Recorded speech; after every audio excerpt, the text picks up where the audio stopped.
Hello there.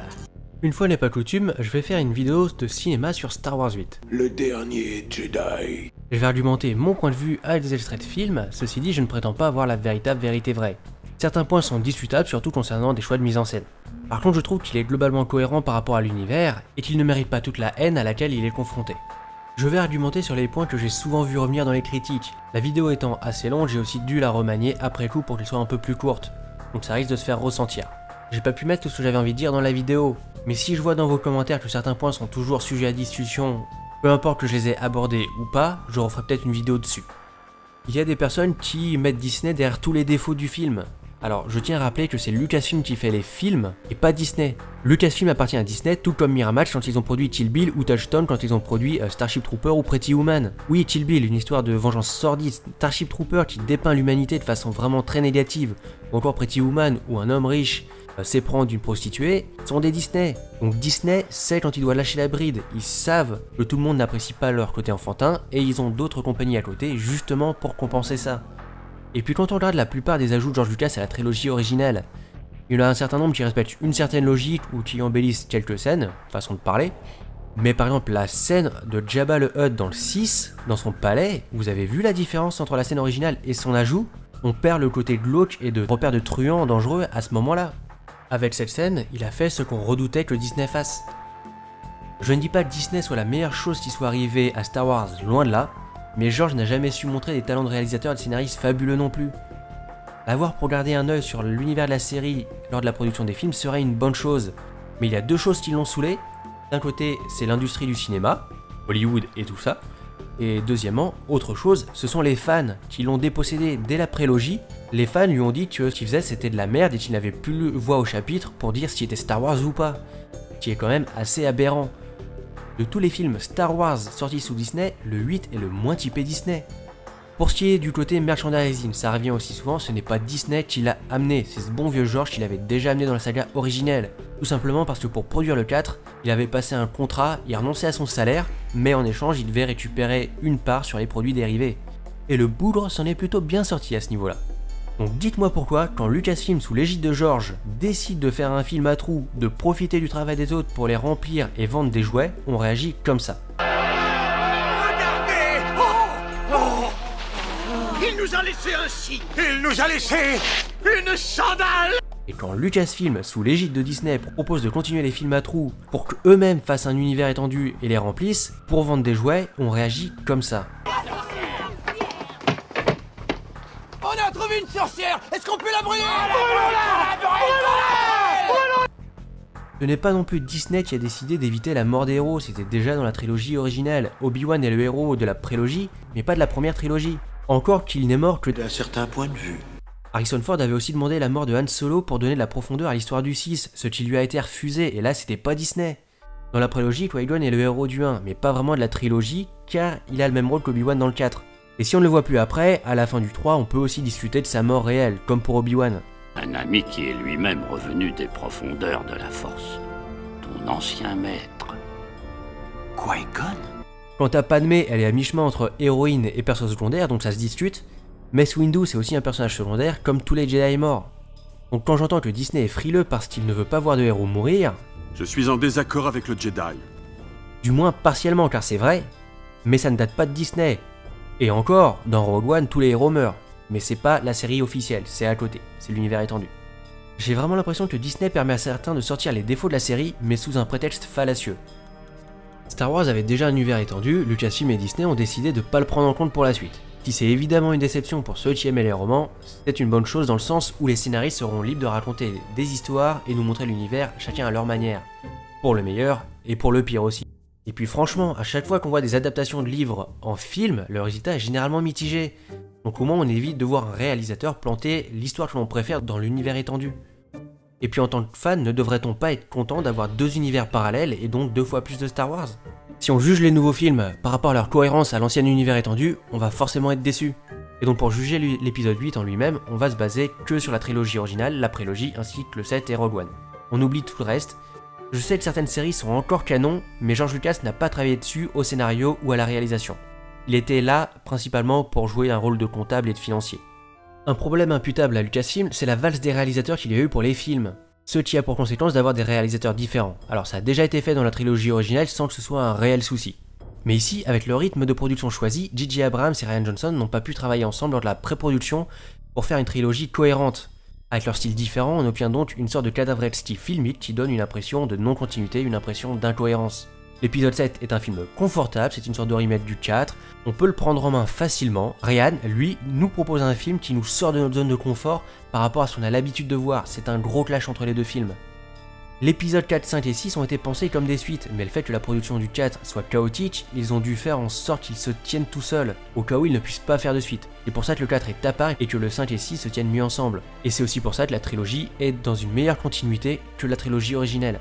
Mais Lucasfilm et Disney avaient la possibilité de faire comme Le Seigneur des Anneaux, c'est-à-dire prendre 2-3 ans de pré-production, puis tourner le tout pour que tout soit bien ficelé. Mais ils l'ont pas fait, ces petits couillons. Rian a signé pour une trilogie complexe qui semble être positive dans le sens où Lucasfilm a compris l'une des erreurs qu'ils avaient faites. Cependant, le rythme de production reste inchangé, donc on risque d'avoir encore quelques problèmes à ce niveau-là. L'un des problèmes auxquels a dû faire face Rian Johnson, en plus de la course contre la montre, c'est qu'il n'avait jamais géré de film de cette ampleur avant.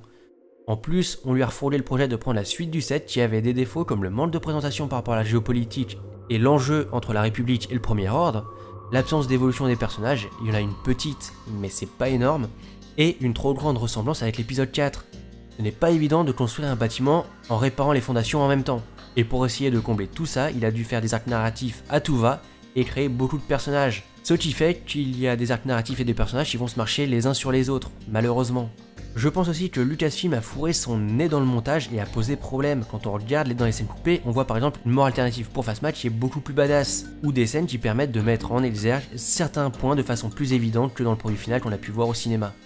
Il semblerait que les nouveaux films usent plus de facilité d'écriture, de Deus Ex Machina et soient assez incohérents par rapport à ce qui se faisait avant. Dans l'épisode 4, pourquoi lors de l'attaque des rebelles, l'Empire n'utilise pas le rayon tracteur de l'étoile de la mort? Cela aurait pu paralyser une partie de la flotte si ce n'est toute la flotte rebelle. Il y a juste un levier à manipuler, et comme ils les ont volontairement laissés fuir, ils doivent savoir que ça a été désactivé. Ils sont partis? La bataille finale voit un Millennium Condor Ex Machina cousu de fil blanc. Une incohérence entre les deux trilogies, c'est ça aussi. Yoda, c'est le maître Jedi qui m'a tout appris.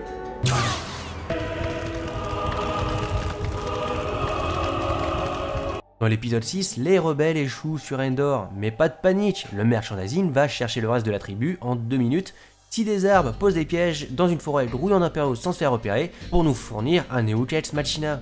Dans la bataille spatiale du 6, il faut détruire l'étoile de la mort et la flotte des croiseurs pour pouvoir vaincre définitivement l'Empire. Et comment le super croiseur est vaincu?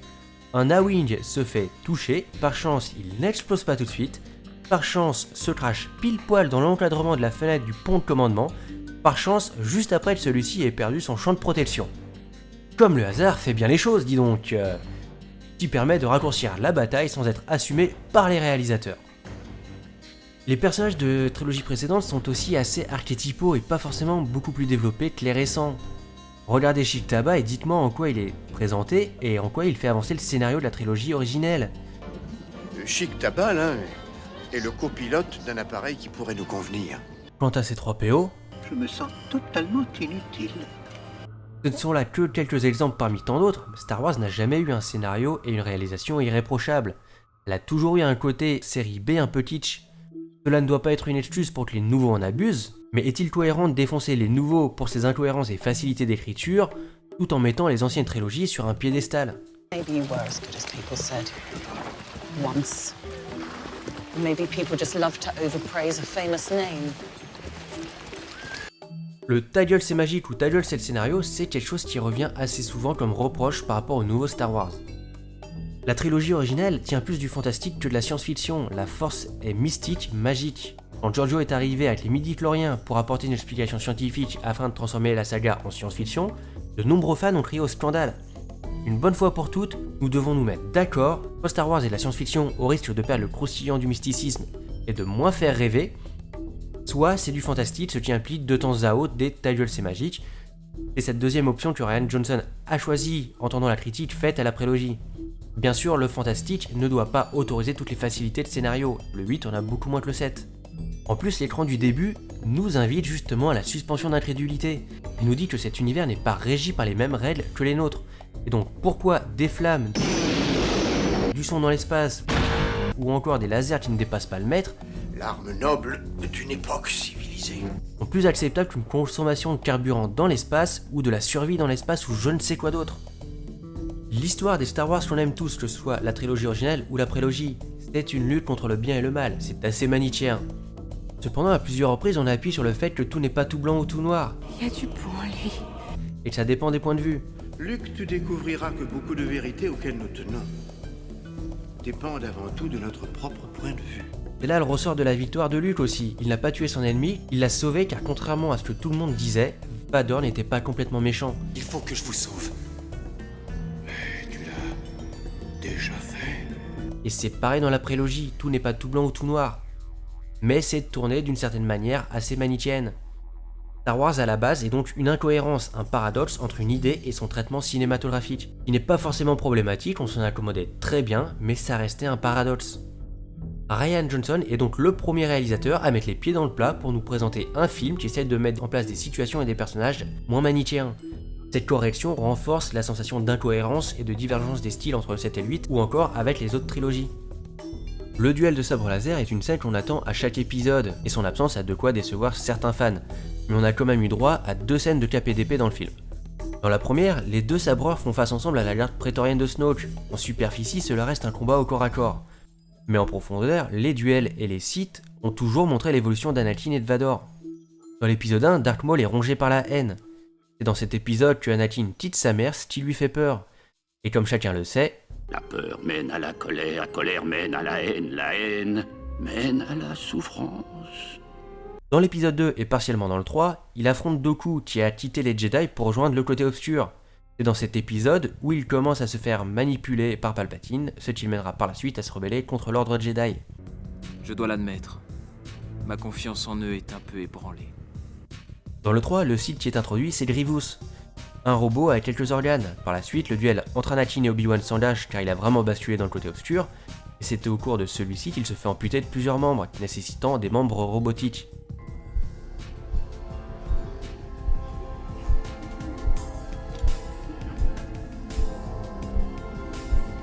Vador est un condensé de Dark Maul, Dark Tyrannus et Grievous. Dans l'épisode 4, le duel lui permet de se débarrasser de son ancien maître, qui était à sa connaissance le dernier lien avec le côté lumineux, et donc d'asseoir Vador comme un méchant. Dans l'épisode 5, Vador est tiraillé entre sa famille et le côté obscur, mais c'est le côté obscur qui l'emporte. Dans l'épisode 6, c'est l'inverse, c'est Luke qui l'emporte, symbolisant la victoire du côté lumineux et le retour d'Anakin. Dans l'épisode 7, le combat permet d'appuyer sur le fait que Kylo est puissant mais avec de grosses fragilités, ça se voit visuellement. Dans l'épisode 8, Kylo a envie d'aider Rey, il tisse une relation avec elle et veut la protéger de Luke, et la manipuler dans une certaine mesure aussi. C'est pour cela qu'un duel aurait été vide de sens à ce moment-là et complètement forcé dans le scénario qui nous est présenté. Peut-être est-ce un signe précurseur de l'ère des Jedi gris, et personnellement je l'ai trouvé plutôt bien mise en scène et chorégraphié. La deuxième scène de KPDP, c'est Luke qui est venu pour affronter ses erreurs face à Kylo, pas pour l'éclater. Donc il est tout à fait normal qu'il passe son temps à éviter l'affrontement direct en imitant Neo, car Kylo n'est pas du même avis, et lui il a besoin de tuer Luke pour se sentir en sécurité. Certaines personnes se plaignent qu'on perd le côté familial de la saga. En effet, dans la trilogie originelle, on avait les 2 enfants qui faisaient face à leur père même s'ils ne le savent pas au début. Et dans la prélogie, on nous explique l'histoire du père, ajoutant la grand-mère et la mère. En quoi on perd le côté familial dans cette nouvelle trilogie? Dans le 7, on avait l'accent sur la cellule familiale Han, Leia, Ben, et le 8ème épisode apporte que c'est Luke qui a foutu la merde. On est en plein dedans. La crise familiale, je parle. On a juste changé de génération comme ça a été fait entre la prélogie et la trilogie originelle. Et tant que Ben continue à vivre, les Skywalker pourront se perpétuer et se foutre sur la gueule, impliquant le reste de la galaxie à chaque crise d'adolescence. Une famille a des amis et dans le 8, Chewbacca, C3PO et R2D2 sont mis en retrait. S'ils apportaient une réelle plus-value au film précédent, ils n'étaient que des sidekicks. Han avait Chico, Luke R2 et Leia C3PO. Han est mort, Leia est dans le coma et Luke fait son antisocial parce qu'il a perdu son sang-froid. Est-ce anormal de les mettre en retrait tant qu'ils n'ont pas trouvé de héros auxquels se raccrocher? Je ne pense pas. De plus, chaque trilogie apporte son lot de nouveaux personnages et lorsqu'ils cohabitent avec autant d'anciens personnages, il y a des choix à faire entre lesquels mettre en avant ou pas, et là nos 3 compères étaient pas forcément très intéressants à part pour faire du fanservice. Selon Kylo, qui peut très bien avoir menti, Rey sera la fille de personne et ça choque du monde car elle n'appartient pas à une grande lignée. Cela pose le problème de la nouveauté du fait que la Force est accessible à tout le monde. Et ce sera une trahison de l'esprit Star Wars pour certains. Mouais. Il est vrai que la filiation a toujours été un point important dans l'apprentissage de la Force. Mais il faut rappeler qu'Anakin n'est personne au début, tout comme Rey. Petite différence, Rey ne connaît pas ses parents, alors qu'Anakin est le fils de la Vierge Marie. En quoi Rey ne pourrait pas maîtriser la Force? Elle est peut-être l'élu d'une nouvelle prophétie. Le problème c'est qu'on nous en a pas parlé. Et si on nous en parle dans le dernier épisode, ça fait un peu scénario mal préparé, mais on est déjà dans un cadavre Elsti. Évoquer un destin, déjà ça, c'est moyen. Mais alors le summum, le pompon, le zénith, le pic de l'ineptie, c'est bien la prophétie. Et puis sommes-nous sûrs que seuls quelques élus peuvent accéder à la Force? À chaque fois qu'on nous présente la Force, qu'est-ce qu'on nous dit? C'est une sorte de fluide créé par tout être vivant, une énergie qui nous entoure et nous pénètre. Son énergie nous entoure et nous relie. Les midi-chloriens sont des organismes microscopiques qu'on rencontre dans toute cellule vivante. Elle baigne toutes les créatures vivantes et se diffuse à travers elles. La force n'est pas un pouvoir qu'on acquiert. C'est l'énergie qui relie toutes les choses entre elles, une tension qui maintient l'équilibre au sein de l'univers. D'accord. En fait, tout le monde peut avoir accès à la Force, mais aura une affinité naturelle différente. Cette force n'est pas l'apanage des Jedi. Ça a toujours été comme ça. Le problème, c'est que comme on a la tête dans le guidon à suivre la famille des Skywalker, on l'a oublié. Et si Anakin était un élu, Obi-Wan, Yoda et Mace Windu n'en étaient pas. Auparavant, Star Wars était une histoire racontée sur un nombre de films donné. Avec le nouveau modèle économique, on a potentiellement une infinité de films, ce qui pose la question suivante. Star Wars est-il simplement une querelle familiale juxtaposée à une bataille spatiale, avec une bataille terrestre, un duel de sabre laser et une opposition Jedi-Sith? Ou bien est-ce que c'est un univers dont la partie explorée regorge de 1001 planètes, 1001 civilisations, 1001 organisations ayant ses motivations, point de vue éthique et philosophique, avec une évolution dans le temps? Chacun aura une réponse à différents degrés entre les deux extrêmes que j'ai évoqués, mais dans l'optique d'un nombre infini de films, est-ce que la méthode Besson, je mets le lien dans la description si vous ne connaissez pas le sketch, mais est-ce que cette méthode permettrait de faire vivre la licence de façon durable? Ou bien vaut-il mieux voir des réalisateurs tenter des choses, quitte à se planter ou à décevoir les attentes, mais au moins qui essaient de faire vivre un univers, comme l'a fait Rian Johnson? Le 7 avait le défaut d'être peu ambitieux et de peu renouveler les codes, et de nous donner ce qu'on voulait, alors on n'était pas déçus, mais ça ne nous a pas forcément fait vibrer. Le 7 avait aussi cette ambiguïté de présenter une nouvelle génération de héros, mais le film s'articulait autour de l'arrivée des anciens héros. Si les inclure pour passer le flambeau est une bonne idée, j'avais parfois l'impression que le film misait plus sur la nostalgie des retrouvailles que sur ses propres qualités. C'est petit comme manœuvre. Ils sont assez rares, mais j'ai quand même trouvé des personnes qui prenaient que Star Wars avait toujours été sérieux, grave, et l'humour n'y avait pas sa place. Alors on va négocier très rapidement pour eux déjà. Vous êtes venu dans cette casserole? Oh, vous êtes plus brave que je ne croyais. Ne m'énerve pas, petit gars, prends ta pelle et ton seau et va jouer. Les négociations n'ont pas duré longtemps. L'humour a toujours été extrêmement présent dans Star Wars, et mis à part Jar Jar Binks et ses 3 PO, ce n'était pas vraiment basé sur des gags, mais sur des répliques et sur les relations. Les réflexions ou les gestes fusaient, piquaient au vif, mais on passait tout de suite à autre chose sans appuyer. L'humour servait à rythmer le film, comme les scènes d'action. C'est vrai que dans cet épisode 8, c'est parfois plus lourd que d'habitude, et si certains gags m'ont fait rigoler, c'est vrai que Star Wars a perdu un peu son cachet au niveau de l'humour. Et j'avais aussi l'impression que dans le 8, le rythme du film était au service de l'humour plus qu'autre chose. On retrouve quand même des répliques assez proches de l'humour d'antan. Papéo, je te prierai de ne pas faire cette tête. Par contre, la diva qui crie de peur dans le casino, j'ai trouvé ça très mal dosé et c'est pas la seule scène qui l'est. Certaines scènes ont été perçues comme se voulant humoristiques, comme celle de Luke avec le lait ou le rejet du sabre. Ce sont des références aux autres épisodes et ne se veulent peut-être moins humoristiques qu'on ne le pense, mais je vais y revenir un petit peu après. Comme le coup du fer à passer, qui est une référence à une parodie de Star Wars. Hardware Wars. Rian Johnson a voulu faire évoluer tous les personnages au travers d'arcs narratifs respectifs, qui a été à double tranchant car il a voulu trop en faire et donc a dû implanter des personnages et des arcs narratifs qui auraient pu être un peu mieux travaillés, encore qu'on en sait plus sur Holdo en un film que sur Albar depuis le 6. D'ailleurs, il me semble que le personnage de Holdo a été réécrit en cours de route, ce qui pourrait expliquer quelques maladresses par rapport au personnage, mais cela reste à vérifier. Les arcs et les personnages ont été écrits en fonction du thème du film qui est Le meilleur des maîtres, c'est l'échec. Et je vois d'ici la réaction de certains. Quelle ironie. Et pour justement avoir des échecs, il faut accentuer les défauts des personnages. Poe, qui est un impulsif compulsif, est confronté à Holdo, une apathique aphasique. Le plan de Poe permet de détruire le cuirassé de l'ordre, mais au prix d'une grande partie de la flotte, ce qui laisse la rébellion sans défense. Le plan de Holdo permet de tenir la rébellion plus longtemps en vie, mais au prix des vaisseaux amiraux.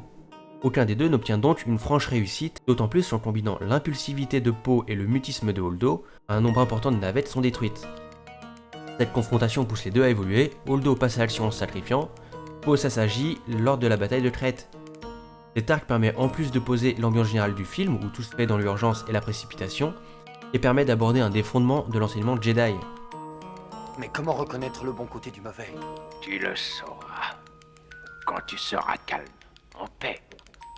L'arc de Finn et Rose est décrié et déclaré inutile parce que le plan échoue. Alors déjà, cet arc est l'un des points faibles pour moi, il aurait pu être un peu plus court en gardant toute sa teneur.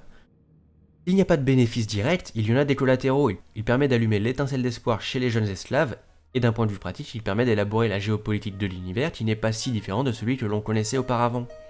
L'accord devient de plus en plus impossible. Le plan a été mis en place dans la précipitation avec Poe, donc l'enseignement Jedi aurait été contredit s'il avait réussi. Et puis on se plaint que Rey sache tout faire sans formation, mais en même temps on réclame la réussite d'une mission militaire menée par 2 techniciens de surface. Finn est un déserteur qui n'est intéressé que par sauver sa peau, et celle de Rey pour le regard qu'elle lui porte, qui est assez égoïste. Il se retrouve confronté à Rose qui est engagé dans une cause et à DJ qui poursuit son intérêt personnel, ce qui le pousse à réfléchir sur lui-même et à faire un choix. Lors de son combat contre Phasma, il dit être un rebelle, cela montre une évolution, mais a-t-il réellement embrassé la cause de la rébellion? Vermine rebelle. A-t-il envie de vengeance vis-à-vis du Premier Ordre? À nous deux, tête de chrome. Ou encore l'envie de se faire pardonner l'échec de l'évacuation de la rébellion? Qu'est-ce que t'avais à vendre? Son sacrifice est-il donc pour sauver la rébellion, honnêtement, ou une fuite en avant par rapport à son échec, ce qui justifierait le serment de Rose?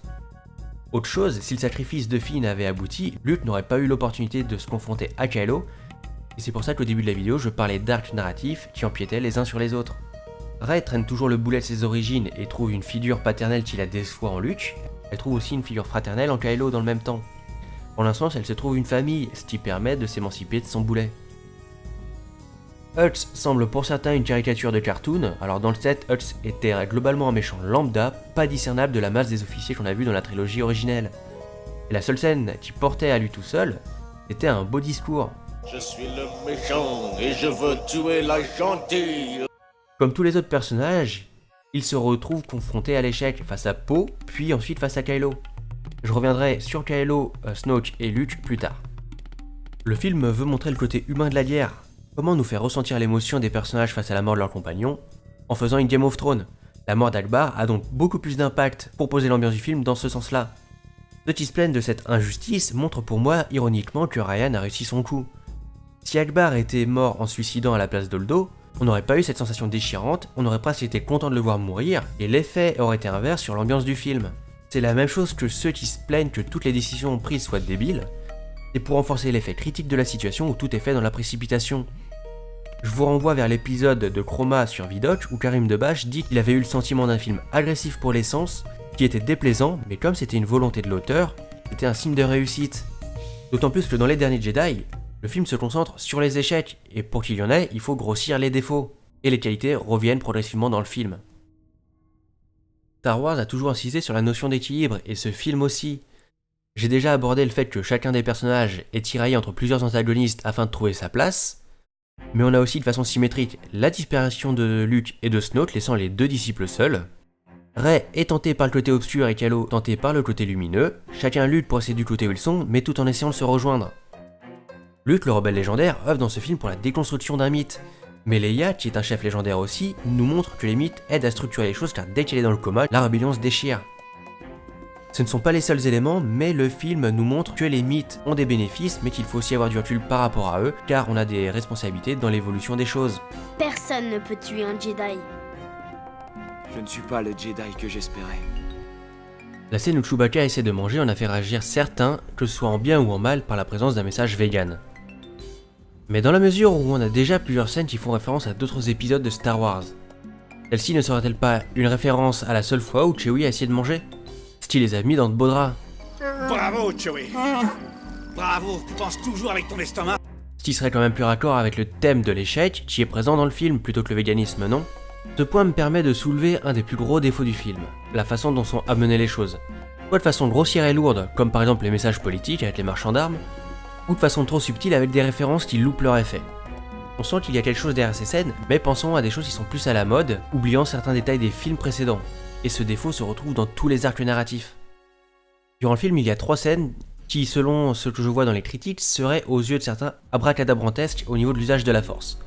Alors la force est mystique dans la trilogie originale, et chaque film apporte de nouvelles façons de l'utiliser, montrant qu'on peut toujours être novateur et souvent utilisé comme une facilité d'écriture. Dans les autres films, on voit que la force permet de contrôler les esprits, Il est inutile de contrôler sa carte d'identité. sonder les émotions, Je ressens le bien en vous. mobiliser des objets, augmenter ses capacités physiques pour faire de meilleurs sauts, ou aller plus vite. Sentir la présence, La force s'est agitée de remous, jamais je ne les ai sentis sauf en présence de mon ancien maître. faire un spectacle de son et lumière avec des éclairs, étrangler des personnes qui nous embêtent, La base des rebelles et sonder l'état de conscience ou prodiguer des soins, Ah, ne t'inquiète pas, il sera bientôt guéri. lire l'avenir dans une certaine mesure, C'est l'avenir que tu vois. se détendre les uns les autres, Détends-toi. Vous l'avez trop détendu, là. ou faire de la déviation et renvoi de sort. Yoda.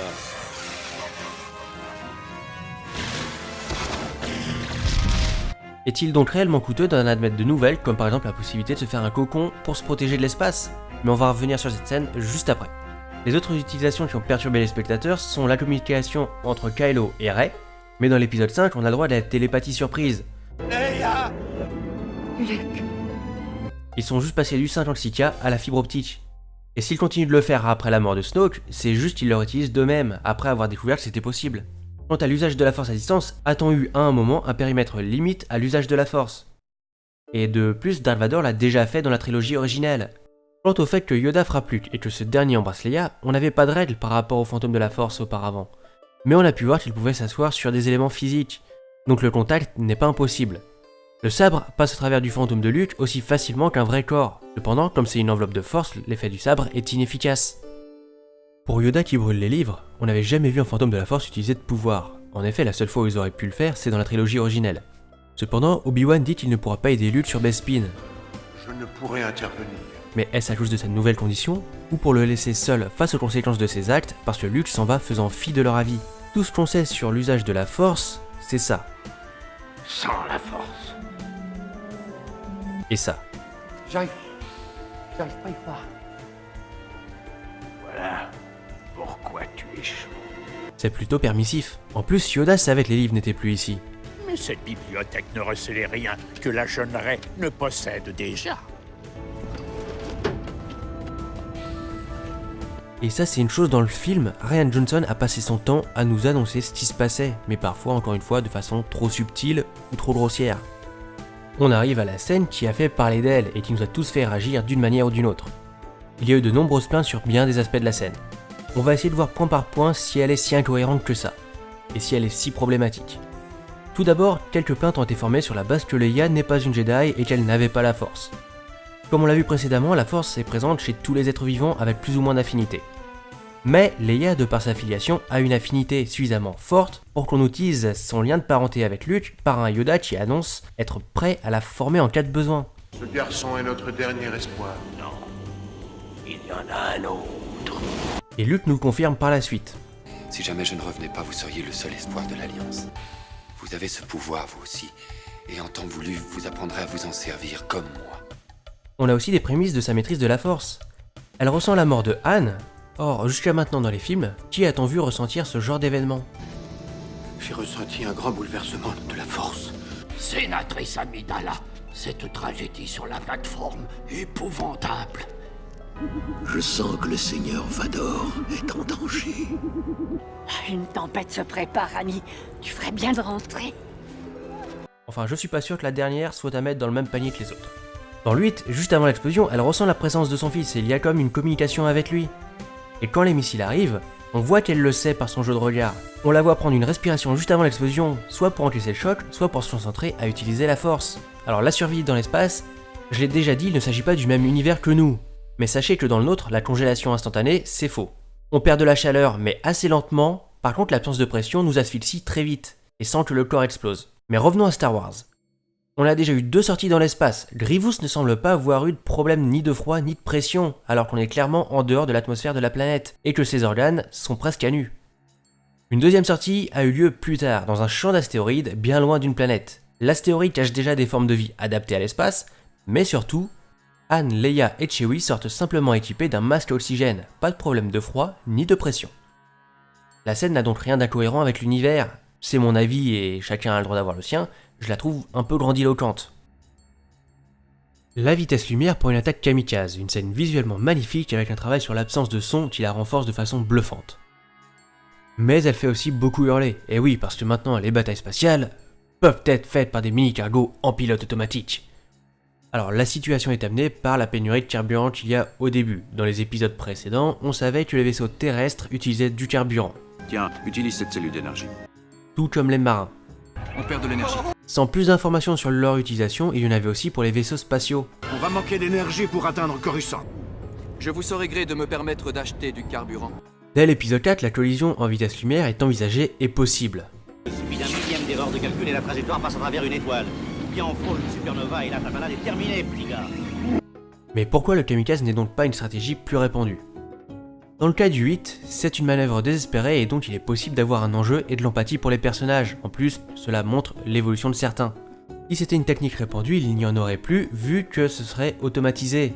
Et y aurait-il d'ailleurs une opposition possible entre deux camps, car l'opposition sera détruite dès qu'elle apparaît. Et donc les films seraient chiants, et les scénaristes savent que c'est à utiliser avec parcimonie, et on a déjà vu tout à l'heure qu'ils l'avaient placé dans le 6 sans l'assumer. Pour ce qui est de l'Empire et du Premier Ordre, ils ont déjà des armes capables de détruire des planètes d'un coup, car ils veulent régner par la peur. Voilà ce qui bâillonnera les systèmes séditieux.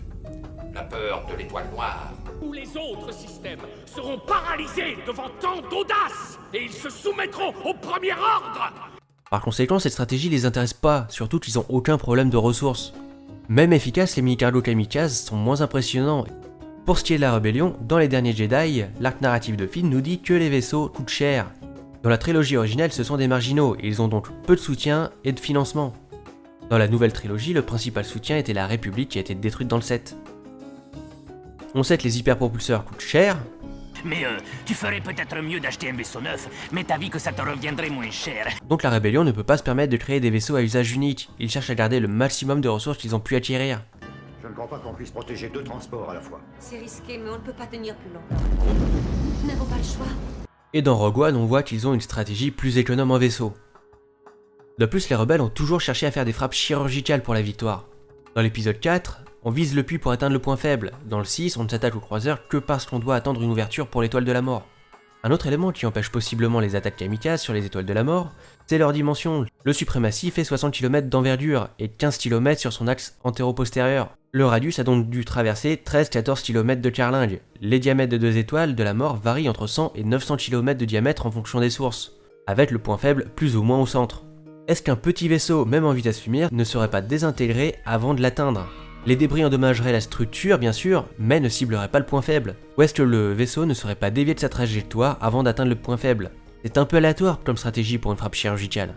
Un autre élément qui empêche de s'approcher de ces stations dans le 6 et dans le 4, ce sont des champs de protection et des rayons tracteurs. Dans le 8, le Suprématie n'est pas sous le feu de la rébellion, les boucliers ne sont peut-être pas actifs. Quant à l'approche de Starkiller en vitesse lumière, rien n'explique la différence entre la nouvelle trilogie et l'ancienne. La mort de Snoke en a fait crier plus d'un. Quel est son passé? Où était-il caché? Comment a-t-il pu se faire tuer aussi facilement? Il est aussi puissant, surtout par Kylo. Dans le 7, Snoke nous est bien teasé comme un ennemi puissant qui domine le Premier Ordre. Et dans le 8, on le retrouve de cette manière-là. Mais il est comme l'Empereur, un sidekick qui est là pour faire évoluer Kylo.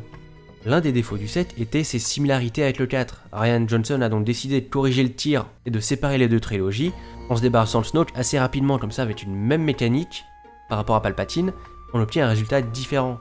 Notre curiosité n'a pas été assouvie, mais est-ce grave? Dans la trilogie originale, on n'a pas plus d'informations sur Palpatine que sur Snoke. Quant à la prélogie, elle apporte qu'il a pris le pouvoir par la politique et que ça a été le disciple de Darth Plagueis. Quant à ses motivations, c'est le vide. Comment est-il devenu le disciple de Plédis? On n'en sait rien. Est-il originaire de Naboo ou est-ce qu'il y a vu une meilleure opportunité sur d'autres planètes?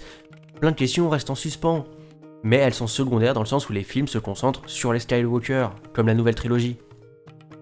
Auparavant, on a déjà pu constater que les Jedi et les Sith adorent les parties de cache-cache intersidérales. Les Jedi ont disparu. Les Sith ont disparu depuis près de 1000 ans. Maintenant, on va se pencher sur les Sith. Est-ce que tu connais l'histoire tragique de Dark Plagueis, le sage? Cette légende nous apprend que les Sith ont des relations d'intérêt et doivent donc se cacher des choses. Il fit l'erreur d'enseigner à son jeune apprenti son savoir et tous ses secrets. Et cet apprenti le tua pendant qu'il dormait. Sinon, c'est une trahison surprise. Snoke s'est donc probablement caché des Jedi et de ses rivaux en attendant une opportunité de se révéler au grand jour. Dans la prélogie, aucun des Sith ne voit sa mort venir, tout comme Darth Plagueis. Surprise, motherfucker! Nous suivons ta carrière avec le plus grand intérêt. Seul Dooku a survécu jusqu'à la trahison. J'aurai très bientôt un nouvel apprenti. Tue-le! Surprise, motherfucker! La guerre sera bientôt terminée, général. Surprise, motherfucker! Snoke est donc mort dans les règles de l'art des Sith et Ryan nous a donné tous les signes annonciateurs. J'ai décelé ce que tout maître rêve de découvrir. Aujourd'hui, j'ai peur d'avoir fait une erreur. Tu seras à mes côtés. Et il tue son véritable ennemi. Surprise, motherfucker! Certains trouvent sa mort problématique parce qu'il est censé être puissant, mais surtout parce que... Je lis dans son esprit. Mais n'a-t-on pas oublié une chose? Comme prévu. Comme vous l'aviez promis. Il l'a prévu. Comme je l'avais prévu. Je l'avais prévu. Comme l'avait prévu l'empereur. Et viens prendre la place de ton père à mes côtés. Surprise, motherfucker!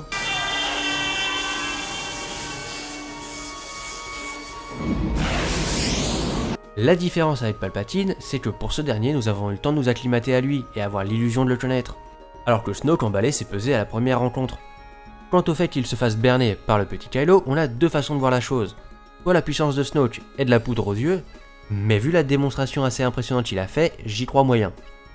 Soit il est réellement puissant et il a sous-estimé Kylo à cause de son côté adolescent en crise. Un peu comme beaucoup de spectateurs.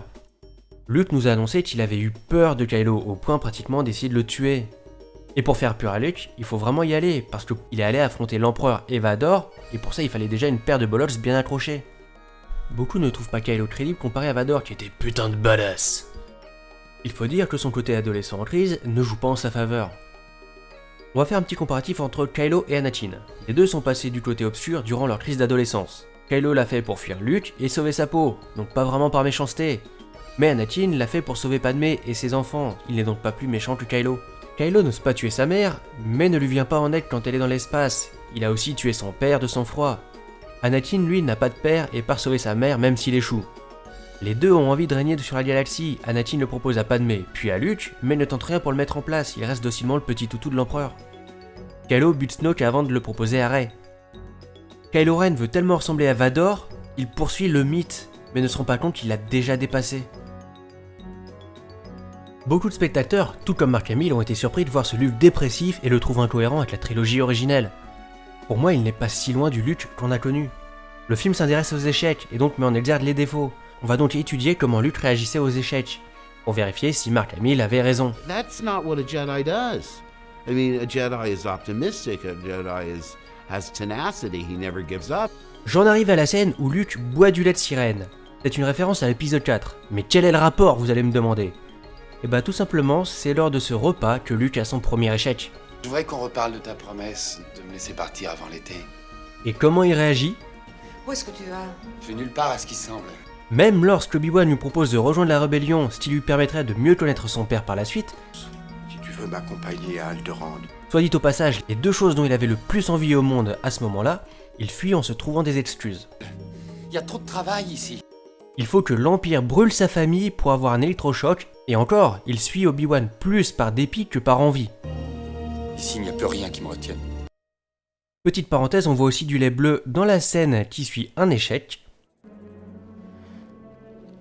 Pourquoi fallait-il qu'elle meure? Donc le lait dans Star Wars 8 est-il une référence gratuite, ou bien l'annonce d'un échec? Luke échoue à récupérer son X-Wing, et quand Yoda lui fait la leçon, dans le plus grand des calmes, il l'envoie chier. Tu veux l'impossible. Se trouvant à nouveau une excuse, si ce n'était pas pour fuir un échec et sa responsabilité, on se serait dit, c'est pas une paire de couilles qu'il a à Luke, mais 3 hectares de vignes. Il faut que Yoda se retrousse les manches et lui prouve par A plus B qu'il est dans l'erreur. Quand Luke perd son duel contre Vador, il fuit alors que Vador lui fait une solution relativement amiable. Mais je comprends tout à fait qu'elle soit peu attractive. Luke fuit aussi la nouvelle de sa paternité. Ce n'est pas vrai. C'est impossible. Non pas qu'apprendre que son père est un tyran génocidaire soit anodin, mais il court tout de suite chez Yoda pour avoir son petit électrochoc. Est-ce que Dark Vador est mon père? De repos, j'ai besoin. Au passage, Yoda essaie d'esquiver la question quand même. À la fin du 6, on peut discuter d'un éventuel échec de la part de Luke. Lorsqu'il s'énerve et tente de tuer Vador dans un accès de folie. À ce moment-là, c'est la proposition de Palpatine qui sert d'électrochoc, et lui fait prendre conscience qu'il a failli échouer. Se rendant compte de ce qu'il a failli faire, il jette son sabre. Attendez un instant, Luke qui veut aider un parent proche. J'ai que pouvoir le former et lui transmettre mes pouvoirs. Dans un accès de folie, pense le tuer. C'est passé comme une ombre éphémère. Par la suite, il jette son sabre. Ça me rappelle le scénario d'un film récent, mais j'arrive pas à trouver lequel, est-ce que vous pourriez m'aider? Donc la scène du rejet du sabre, gag gratuit et pourri, ou spoil du scénario? À chaque fois, Luke a donc fui ses responsabilités dans l'échec, et il a fallu une aide externe pour se remettre en selle. Donc le Luke dans l'épisode 8 n'est pas si éloigné que ça. C'est bien le même, mais comme je l'ai déjà dit précédemment, on met en exergue ses défauts, puis ses qualités reviennent. Personne ne disparaît vraiment, Leia. S'il n'a pas eu la rébellion tout de suite, c'est justement parce qu'il était venu en exil pour éviter d'affronter ses démons. Or, s'il revient aider la rébellion, il devra faire face à sa sœur, alors qu'il a le sentiment de l'avoir trahi, d'autant plus après la nouvelle de la mort de Han, dont Luke est responsable d'un certain point de vue. Dans le film, Luke est montré comme ambigu. Il se coupe de la force mais se cache dans un endroit qui est fortement lié. Il veut couper les ponts, mais retourne dans le Faucon plein de souvenirs, et c'est suite à sa rencontre avec R2 qu'il décide de former Rey, lui permettant d'aider sa sœur tout en restant caché. Lors de sa première scène, il n'ignore pas Rey. Il ne jette pas le sabre instantanément, mais après l'avoir pris et regardé un instant. Et plus flagrant lorsque Yoda brûle l'arbre. Il y a aussi une scène coupée qui montre cette dualité quand il fait le deuil de Han, avec un fondu vers Leia. Quant à sa disparition, elle n'est pas due à la fatigue. Il fait comme Obi-Wan dans le 4, sa disparition est volontaire. On a gardé en mémoire les qualités et les exploits de Luke, en pardonnant et oubliant par la même occasion ses égarements, ce qui provoque un sentiment d'incohérence. C'est un problème dont souffre le film selon moi. Il se base sur des éléments des autres films qui sont soit oubliés, soit sur des éléments qui sont flous et non explicités. Et donc certaines personnes réagissent comme ceci. Si un système n'est pas référencé dans nos archives, c'est qu'il n'a jamais existé. La vidéo touche à sa fin, j'espère qu'elle vous aura intéressé. N'hésitez pas à réagir dans les commentaires si vous avez envie d'apporter des arguments à la discussion autour du film. En attendant, je vous dis à la prochaine.